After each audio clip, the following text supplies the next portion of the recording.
Thank you for Patreon now for donating to the Patreon. Hey guys, it's Vandy back in the Cardfight Vanguard deck profile. So if you guys enjoyed the like, comment, subscribe, and smash that away. This time we're covering set 11 Keter Sanctuary Blasters.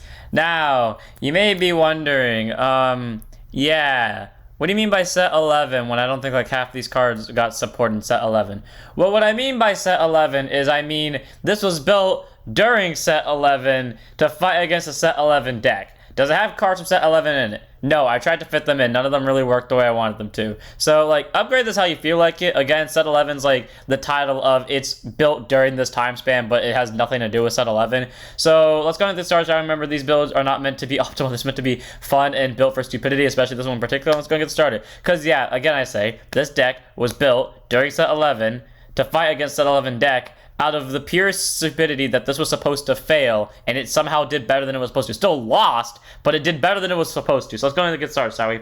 First up, we have our starter in Wingo Brave. Grade 0 boost, 5k shield, 6k base, auto opponent for second draw card. Standard stars provides just a free draw if you win second. Like, not much more I can say about it. Like, you do want to have this as your starter because it does work along with your ride line really well, because if you don't get your free search off, you can get to call it to rear guard, but you can technically choose not to run this if you want to, but I would just to get that free call, worst case scenario if you do miss a search, so take that as you will. Then we have our triggers. First we have Over Trigger in True Arbitrator Dragon of 100 Swords Duravassel. Grade 0 boost, 50k shield, 5k power. Over Trigger, you may Under Trigger in your deck. Run reverse, a trigger card, draw a card, choose many to spend within the turn, and if you have villainary draft check, activate its additional effect, which is until end of turn. You can also perform draft checks for your rear guard battles. All around pretty solid because there is technically a way to give rear guards drive checks in this deck, so being able to give the rear guards drive checks in general is pretty nice, and also the fact of being able just to give the 1 million in draw guarantee regardless if you sack it defensively or offensively is pretty nice as well. And I've come to realize as I was putting this onto the slides that I actively have used this more in every single fucking Keter deck, except for I think maybe one that I've built ever since it came out. And I think it's because I never really liked Armatinoa to begin with. Like, I did think it was kind of cool looking, but I was like, it's my least favorite in terms of looks of the over triggers, and then it also proceeded to never be sacked. So I think now that I've had the chance to run Duravassel in a few decks and see it work, I think at this point it's just like instinctive pick Duravassel. Screw Armatinoa. What's Armatinoa? It doesn't exist. No offense to Armatinoa users. I'm just saying, like, Duravassel clearly likes me more than Armatinoa likes me. So one of Duravassel. Then we have our normal triggers. We run 3 crits and Blade for the Dragon. Grade 0 boost, 15k shield, 4k power, critical trigger, auto rear, then about a boosted. Put this unit to solo, choose range, gets 2k for the turn. It gets soul. Just 2k can technically make a difference, and the soul boost helped once, so take it as you will. 3 of it is nice to have in worst case scenarios. Then we have 4 fronts in Bard of Heavenly Song Outpack. Grade 0 boost, 15k shield, 4k power, continues guard soak. If your opponent's vanguards are grade 3 against with 5k shield, 20k shield. Very nice to have, especially when sometimes you're eating up your own rear guards. It's nice to have a 20k shield. There, you'll see what I mean by eating up rear guards. You guys can probably guess what it means, but I promise you, unless you're paying very close attention to that thumbnail, you ain't gonna get a good guess of that. So either way, 20k shield is nice, and also being a front trigger helps increase front row numbers. Pretty nice as well, so 4. Then we have 4 copies of Protection Magic Pro B, grade 0 boost, 5k shield, 4k base, continues guard, so components vanguards are grade 3 against with 5k shield. Pretty nice card. Helps increase hand cards, which is also nice when you need the rear guard, whether to push or to retire for effects. And also being able to be a 10k shield is also pretty nice as well. So 4 Pro B just for that. It's a nice draw trigger. Then we have our 4 heals and Healer of Heavenly Staff, Arshas, aka the heal trigger I run in every deck, not because I don't like any other heal triggers, because Arshas literally fits the theme of like most of the decks I play. Grade 0 boost, 15k shield, 5k power, heal trigger, standard heal trigger, no special about it. It's just free 15k shield. I don't like the effect triggers too much, them being either 10k shields or 25k shields based off of very specific situations. So I'd rather have a consistent 15k than a fluctuating 10 to 25, but use the effect heals if you want to, but I do prefer the normal heals overall. Then move on to our grade 1s. So you see the 2 copies of the PGs. That's not a mistake. There are 4 PGs, but we know this only happens when I'm mixing 2 decks. So again, unless you're paying close attention to that thumbnail, this is your first 10. This is not just a 1 deck. This is technically 2 decks mixed into 1. So we have 2 copies of Ace Magic Dragon and 2 copies of Paladinium Zeal Dragon. Both of them are grade 1s with boost, 0-6k base, and auto when they're and contain Sentinel, maybe 4% in deck on opponent guard circle. You can choose one of your units and cannot be into battle. And if your hand is 2 more cards, you discard it. Standard PGs, no special about basically means if this only requires you place on guard circle, you don't have to discard, which is great because that means as aggressive as you want in the early game, which is something you really want to do in this deck. Push the early game, and then when your opponent counterattacks you, you can immediately throw down the PG, and if you only have one other hand card, you don't have to discard, which is great. So all around, the PGs are very nice to have. You can run one of them at 4 and the other one at 0, or you can just change the numbers around if you want to. Like, the only reason I do this is because I always like doing this if I mix 2 decks, because I always have like 2 different PGs. Technically speaking, I wouldn't run Paladinium Zeal though, since all the cards in this deck technically came out before set 5 or before set 6, but might as well for the theme. So 2 Aegis Mire, 2 Paladinium Zeal. Too bad they don't have a dark PG though. That would fit the theme a little bit more. Then we have 3 copies of our non-sentinels, and that is Glint Buff Dragon. Grade 1 boost, 5k shield, 7k base, contains rear guard or guard circle. If your soul has 2 more grade 2 cards with blaster and their different card names, it gets plus 2k power and 5k shield. Sadly, there are only 2 cards with blaster and their card names that are both grade 2s right now in D, but still very simple to get, and it's an easy 9k base with a 10k shield. All around pretty solid, and even though I was supposed to drop Glint Breath a while ago, Glint Breath, has been my saving grace a few times, and it was actually my saving grace in the game I played this in for the first time, because I had a blaster and soul, and that 5k actually came in handy. So all around, Glint Breath, very solid grade 1. He sometimes doesn't go off, and he's a little worse if you don't manage to get 2 different blasters into soul, but if you do, it's a 9k booster, which isn't the best, but is a 10k shield, which is nice to have, so 3 of. Then we have 3 copies of Black Sage Sharon, aka probably the best support grade 1 in this deck. Grade 1 boost, 5k shield, 7k base. Auto when it's placed on Rearguard Circle. If you have a Vanguard Blaster in this card name, doesn't matter which blaster, it can be any blaster as long as it's a blaster. Rest this unit, look at the top card of your deck, and you may call it to Rearguard if it's a unit, and at the end of the turn, retire that called card and put it at the top of your deck if it's not called. All around, pretty solid because you're not forced to reveal the card to your opponent. If you want to call it to Rearguard for an attack, go ahead, or boost, or retire fodder. Or you can just stack it at the top of the deck because maybe it's a trigger. All around, Black Sage Sharon is really great because in the early game, you can use her to rush, like say, for example, call her, flip over the top card of deck, and maybe it's a grade 3, you call that to rear guard, or you just call a unit that just gets killed for a Vanguard ability. All around, Sharon, solid grade 1. I like her skill a lot. She's just nice to have, and she does it all for free, so easy 3 of. Then we have our last grade 1, the grade 1 on the right deck, none on the main deck, 1 on the right deck, and that is Little Sage Marin. Grade 1 boost, 5k shield, 8k base. Auto, when this unit is rode upon by a grade 2 with blaster in its card name, look at the top 7 cards of your deck. Choose up to 1 grade 2 card of blaster in its card name from Mundlam, reveal it, put it to your hand, and shuffle your deck. And if you do not reveal a card, choose a card with Ring of Break in its card name from your soul, and call it to your guard circle, or just Ring of Break from your soul. So all around, pretty solid. Free top 7 search by riding on it with any grade 2 blaster, and you get to search any grade 2 blaster, which is nice as well. And then not to mention the fact as well, if you don't get something from your hand from this free search, you get a free rear guard in the form of Ringgold Brave to either kill for effects or just swing with or poke with as a booster. Either way, Marin is a very solid grade 1 who supports Ringgold Brave well, and is supported by Ringgold Brave and his rear guard ability, which you would never pull off because again, there are no copies in the main deck and there's no way to really call this out from drop zone or from soul, but if you manage to find a way to do it, here's the skill. Continues rear guard during your turn. If you have 3 or more units, you get plus 2k power. All around, not a horrible skill. It's an easy 2k, it's a 10k base. There's not much more I can say about it, but it's nice to have. Like I said, you're not going to be able to pull off that ability, but it's still nice options if you ever want to tech it in over like Glint Breath, because Glint Breath's only a 9k booster. Our own Marin though, very solid grade 1, gets the rear guards very easily, and can also get searches just for free, so one of in the right deck. Then move on to our grade 2s. So this is the original reason why I thought this deck would fail, and that is Skull Witch Nemain. So grade 2 is a 5k shield, 10k base, or 5k base, sorry. Continues rear guard during your turn. If you have Vanguard Blaster in its card name, it can be any blaster, I guess plus 5k power. Cool, so any grade, any blaster, it's easy 10k base. And then on when she's placed on rear guard circle, the ability that would make this deck fail. If your Vanguard's clan is only Shadow Paladin, counter blast 1, put a hand card to soul, draw 2 cards. If you've paid attention to anything I've said so far, you know for a damn fact that there's a 50-50 chance that's probably not going to work. Except, well, history has a way of saying effing itself, and yeah, turns out I was wrong and the deck is actually going to be consistent. You know what the weird thing is? Nemain and one specific card in this deck that I have never like to show up together. Except, of course, when the deck's main purpose isn't to win or to do a certain thing or get to that one card that I have in the deck, but instead just to screw around. For some reason, Nemain and that one card finally show up in my hand together. I don't understand why, but she's just an amazing card because she gets soul, so she's a way to proc off Glint Breath very easily because I can get a blaster into soul. And not to mention the fact she's a draw 2. The only downside is she's a counter blast 1, but none of the grade 1s UCB, and only the grade 2s and 3s UCB, and technically only one of the grade 3s. So R on Nemain, very solid grade 2. I like her skill. Gets hand cards, gets soul cards, gets okayish numbers, 3 of.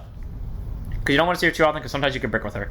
Now we move on to 4 copies of Knight of Inheritance Emmeline. So grade 2 is a 5k shield, 10k base, auto and placed on rearguard circle from your hand. Soul Blast 1 with the top 5 cards of your deck, choose a 1 unit card with Blaster and its card name from among them, call it to rearguard circle or reveal it and put it to your hand and shuffle your deck. If you put a card to your hand, choose a card from discard it. Okay, unless that card you add to your hand is a grade 3, don't use that skill ever to add it to hand. Always call it to rearguard, because the thing is, no matter what, you're probably going to call that card to rearguard anyways. So unless it's really something that you plan on using as a ride for the next turn, don't bother adding it to hand. Like, even if it's a unit and it's going to a unit circle that's already there, unless you really think you're going to need that unit later, then call it to board, because I tell you what, that ability forcing me to discard has effed me over more times than I can count. I mean, it hasn't lost me game effed me over, but it's made me make some uncomfortable plays effed me over. So all around though, very good skill. Simple Soul Blast. It's literally the only card in this deck that's Soul Blast, so by all means go ham with it. But literally, you get a top 5 search of pretty much half this deck, and you can add any of them to hand or call it to rearguard. And then auto rearguard, when your unit Blaster runs card name attacks, you can put 5k power for the turn. This thing's almost always guaranteed going to be at least getting plus 10 during your battle phase. There's a chance it might even get plus 15. It's all around a very solid grade 2. It's an easy 20 to 25k swinger without boost, triggers, or persona or anything like that. And not to mention the fact, it again searches like about half the deck just for its skills. So easy 4 for me. Emmeline's a very solid grade 2, and there's not much more I can say about her. Then we have 4 copies of Blaster Dark. Grade 2 is a 5k shield, 10k base. Auto when it's placed on Vanguard or Rearguard circle by counterblasting one and retiring another Rearguard. Choose one of your opponent's Rearguards, kill it, and this unit gets a drive for the turn. All around very solid, because he gets the drive regardless. This is where kind of like Duravasal's plus goes off, to where if you can predict where Duravasal's is going to go off, and then you use Blaster Dark skill when you drive check later that turn. If you swung Blaster Dark last, you can use his ability to get Twin Drive, which is nice. But still, being able to do that whenever he's placed, whether it's during your turn or your opponent's turn, is a simple counterblast and retire any other Rearguard. You can just kill any of your opponent's Rearguards and then get a drive. Pretty solid skill for going second, or well, not going second, but like being on a Vanguard circle, at least for grade 2 turn. And then continues Rearguard during your turn. If your Rearguard is retired with this turn, it gets 5k power. What I've learned from Deer Days is that it's not just by retired from effects, it's retired in general. So, which is something I forgot about, meaning at worst case scenario, you can just call something and then call over that with Blaster Dark or anything, and it'll still give the 5k, which all around is pretty solid. He's an easy 5k because you can either just kill stuff by effect, or you can just kill stuff by simply calling over them. He is on place, kill something, and he can get a drive if you place him on Vanguard or you have Duravassal. Arm Blaster, a very solid grade 2. However, he's not a grade 2 in the ride deck, which is why he stays at a 4 of in the main deck. The grade 2 in the ride deck, and all of you can call me stupid for this later, is 3 of in the main deck, 1 of in the ride deck of Blaster Blade. So grade 2, intercept, 5k shield, 10k base. Auto is placed on Vanguard circle by counterblasting one, choose an opponent's rearguard and murder it. And if you did not murder something, you draw a card. And then auto is placed on rearguard by counterblasting one, choose your opponent's grade 2 or grade rearguard and kill it. Okay, before all of you go hamming at me, the reason why it's like this is actually very simple. Okay, first up, the main reason. We all know this is actual, like, this is logical reasoning for me, because we all know this is my personality. I've never used Blaster Blade in the ride deck.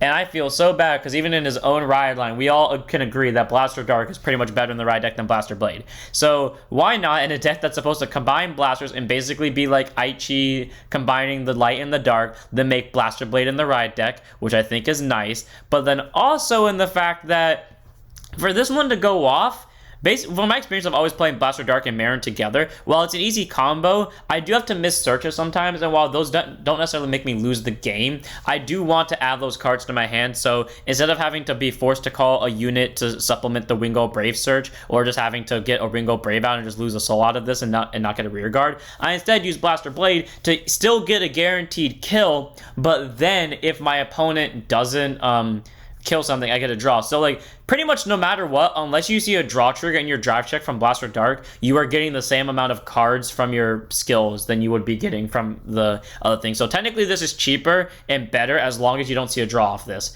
So that's why I use him. Also because the kill and rear guard is still nice too. So all around, for Blaster Blade, he is still a solid grade 2, and again, you can change them between the ride deck and main deck if you want to, but I really want to have like Blaster Blade for once being used in the ride deck. And also I do genuinely believe that unless you see a draw trigger off this skill, because I have done the math, then you are going to get the same benefit out of it, except this one's going to be once rearguard less of a cost. So for Blaster Blade, again, both are still good, but you can choose whoever you want to run the red deck, but I choose Blaster Blade for that. And then move on to our grade 3s. First up, we have the tech option that is here simply because I thought of a very funny play that would be worth it. I put it in, and then, because I also never get to use it either, like Blaster Blade in the ride deck, I put it in, and then when I get to the point where I could actually use that funny play, because I was able to do that in my first game, I then realized I can't do that funny play because of one very specific line of text, which we'll get to in a second. So grade 3, normal order, Gratias Gralade, or Graudel, the Regalius piece. You may only have one Regalius piece in your deck, and you can only use it a total of one time during that fight. Play this if you have a grade 3 Vanguard Persona Ride and you did not ride this turn. Activate Persona Ride. Draw a card. All your friends get plus 10k power and are regarded to have a Persona Ride. So the reason this is here is because there's a high chance you might miss your ride and not be able to Persona Ride, which is good. And so you have access to that. Here's the issue. The whole play I thought of was I ride from grade 3 to grade 3, and I just played this during one of them to get a Persona Ride, and then when I tried doing it, I then read this line of text.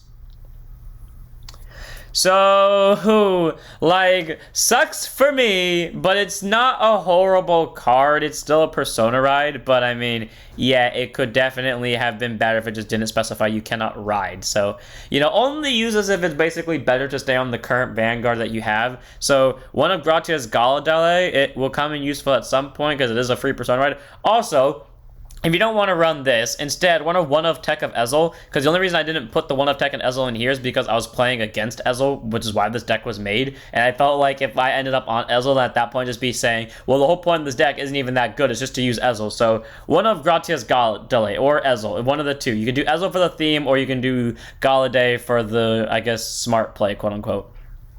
Then move on to our actual unit grade 3s. First, we run 2 copies of Majesty Lord Blaster, MLB himself. Grade 3, 10%, 13k base. Continues Vanguard Circle. If your soul has a Blaster Blade and Blaster Dark in it, again, very easy to get because you can use... I mean, granted, you're going to have to get to grade 3, because I'm going to tell you right now, the grade 3 in the ride deck is a Shadow Paladin, so you're going to have to get to grade 3 first before using the main to get Blaster Dark and Soul, unless you want to just call Blaster Dark normally. Anyways, gets plus 2k to crit if you have both in Soul active during both pairs turn, so 15k double crit, which is nice. And then auto Vanguard Circle. When this unit attacks into a Vanguard, perform all the following. You can choose to perform only one, or you can choose to perform none if you can afford to pay none of their cost, considering they're both cost skills. Put a Blaster Blade from your rear guard into your soul, choose an opponent's rear guard, murder it. Cool, simple, rear guard, retire. And then put a Blaster Darken from your rear guard soul, and this you get a drive for the turn. This is the other reason why I choose to actively keep more Blaster Darks in the main deck than the ride deck, and that is because if you do choose to go to MLB, the deck kills enough rear guard as is. Like, MLB is never going to be your first ride unless you really think it's a good idea. But, like, the deck kills enough rear guards as is, and having more Blaster Blades is, like,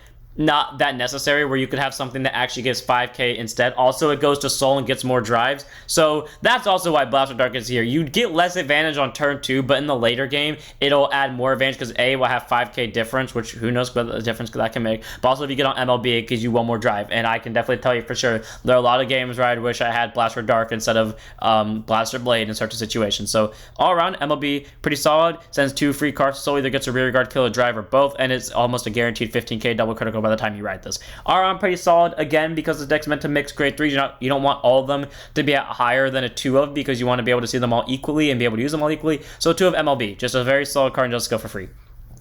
Then we have 2 copies of PBO, Phantom Blaster Overlord. Grade 3, changes our Persona 13k base, continues Vanguard Circle. If your soul is Phantom Blaster Dragon, it gets a crit, so, you know, adds crit pressure. So we have 2 different Vanguards that have crit pressure to them. And then Auto Vanguard, when this unit attacks, retire 2 of your rear guards, choose a Blaster Dark from your soul or drop zone, call it to rear guard circle, and if your opponent's Vanguards are grade 3 or greater, that called unit gets, and this unit gets plus 10k power for the turn.